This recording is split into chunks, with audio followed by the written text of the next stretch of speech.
Sobre a aposentadoria do deficiente, nós temos a aposentadoria por idade e a por tempo de contribuição. Então, a por idade da mulher é com 55 anos, 15 anos de deficiência e contribuição. Então, por exemplo, a pessoa já contribui há 15 anos.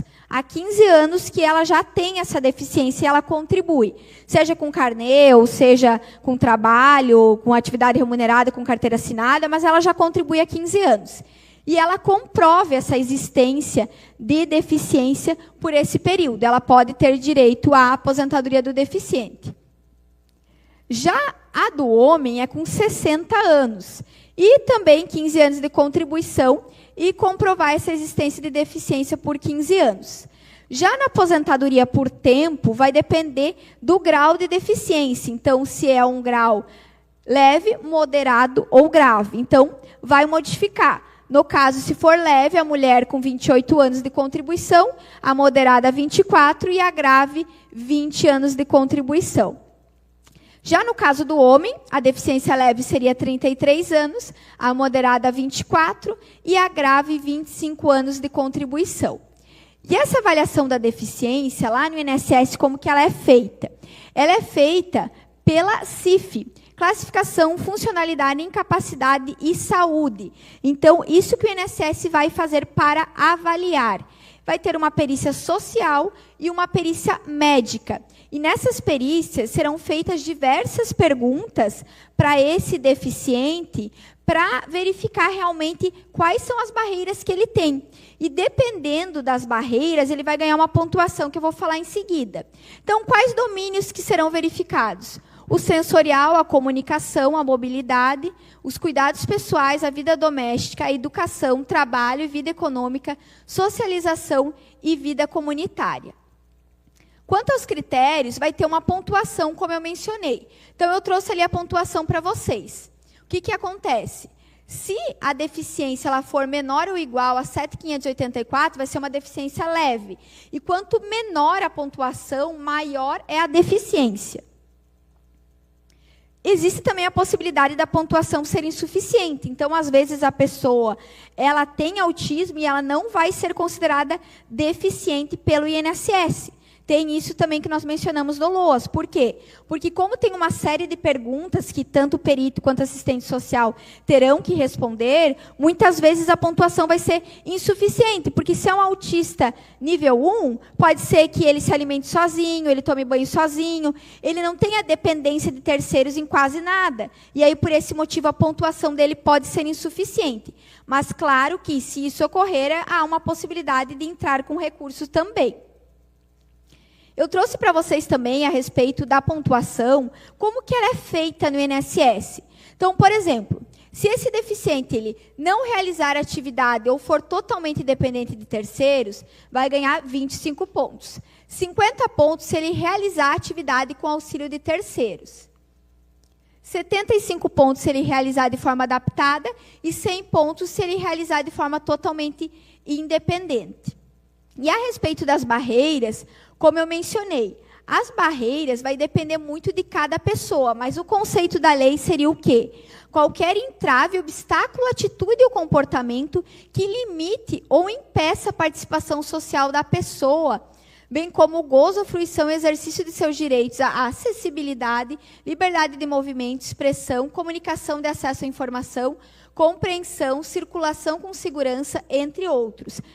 Por que eu fiz questão de ler esse artigo? Porque, às vezes, para a pessoa que não tem nenhuma deficiência, parece ser muito simples fazer algumas atividades do dia a dia. Então, por exemplo, eu enxergo bem dos dois olhos. Agora, se uma pessoa for cega de um olho e ela está olhando aqui o público, ela não vai conseguir olhar da mesma maneira que eu. Ela vai ter uma limitação.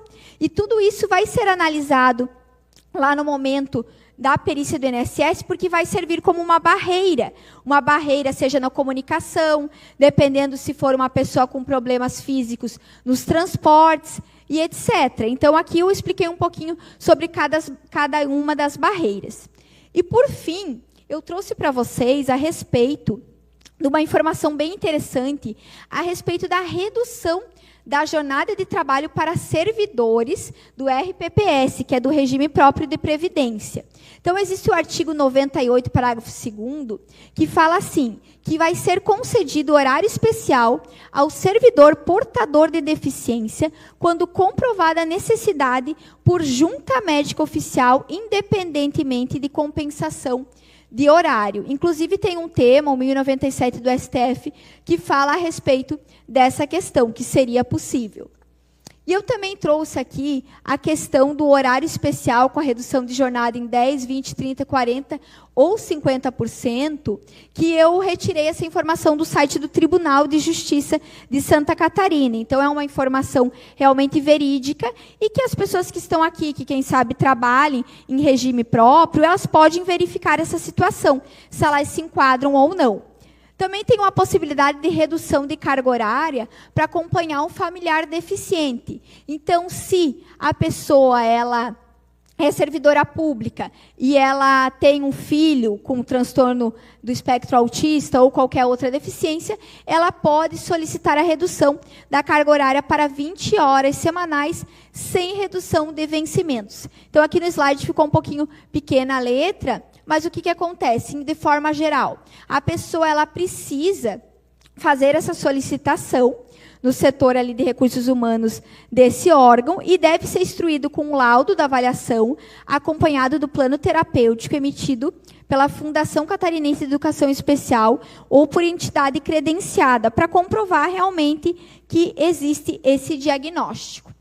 Eu trouxe aqui uma informação que eu encontrei no regime de Camboriú dos servidores públicos, que fala ali no artigo 66, parágrafo 1º, que é assegurado ao servidor com filho portador de necessidades especiais, totalmente dependente de seus cuidados, cuja jornada seja igual a 40 horas semanais, o direito à redução de 50% de sua carga horária, sem prejuízo da remuneração, mediante laudo emitido pela Junta Médica Oficial do município. E essa redução ela deve ser renovada anualmente. Então, é bem interessante também verificar essa situação, seja no município de Camboriú ou outro município, porque existe esse direito previsto em lei. Seria isso a minha explanação. Eu fico à disposição, caso vocês tenham alguma pergunta. Muito obrigada mais uma vez à doutora Luciana, à doutora Janaína e a todos aqui presentes. E, tendo alguma pergunta, eu fico à disposição.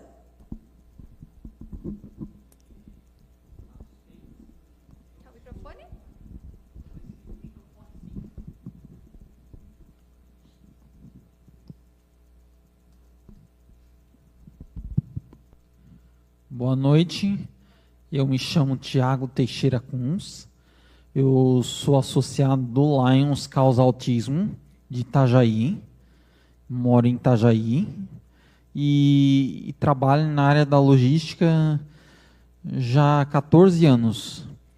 E também, a respeito também, como tu explicou, da aposentadoria, eu sou autista nível 1 de suporte.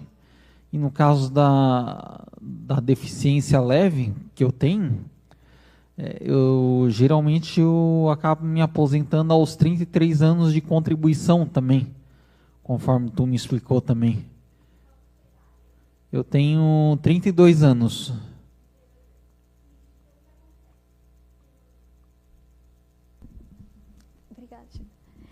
A princípio, essa deficiência ela vai ser analisada pelo INSS. Se for verificar pela lei, o deficiente leve, no caso o homem, se aposentaria realmente com 33 anos de contribuição. Mas talvez, dependendo de quanto tempo você contribua, até os 60 anos, pode ser que você complete antes os 60 anos para se aposentar por idade, no caso, idade do deficiente, do que por tempo de contribuição.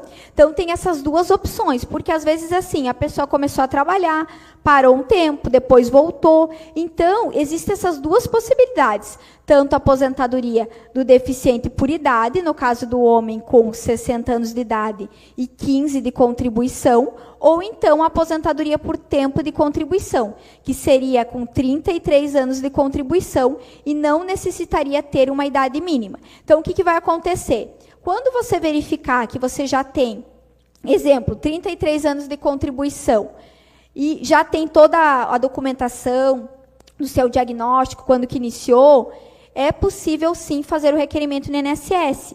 Aí você vai ser avaliado por uma equipe, pelo médico e pela assistente social, que vai fazer esse cálculo, essa pontuação, para verificar se você pode ou não ser considerado como deficiente. Se sim, pode ser concedida a aposentadoria. Então, realmente é bem interessante. E como você já trabalha com carteira assinada, é interessante porque já está contribuindo para o INSS. Que era essa dúvida também que eu estava esclarecendo contigo também. Sim. E ficou claro?